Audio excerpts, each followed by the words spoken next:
During this holiday period, I thought it would be appropriate to talk about the great work of St. Jude's Children's Research Hospital and its founder, Danny Thomas, and how his children, such as Marlo, have carried on the great legacy. It's a well-known story that when Danny Thomas was a struggling young entertainer, worried about how he was going to feed his family, he went into a church and he got on his knees and he prayed to St. Jude and said, "St. Jude, if you will give me a great career, I will build a great shrine to you."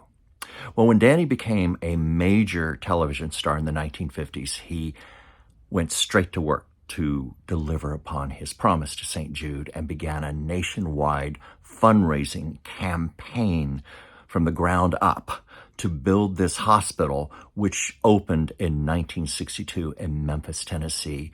And to this day, the hospital runs primarily on private donations and turns no child away because of money.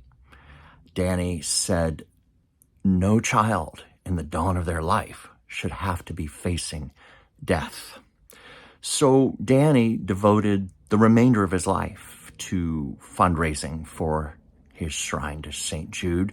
But when he reached the end of his life, he knew his children were going to be feeling guilt and obligation, and he wasn't so sure if this was what they wanted to do. So he assured them, he said, "Look, I have no expectations of any of you.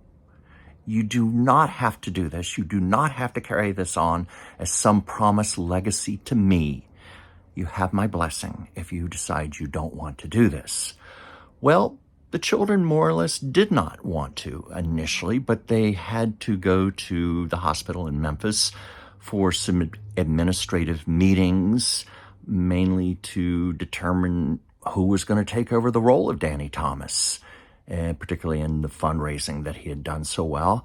And Marlo, her brother Tony and her sister Terry, they were touring the hospital.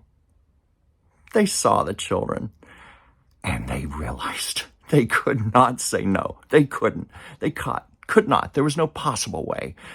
And they knew they had to carry on the work. And then one of the siblings turned to Marlo and said, "Damn it. Dad pulled reverse psychology on us. He knew exactly what he was doing. He knew when we came here we weren't going to be able to say no to these children."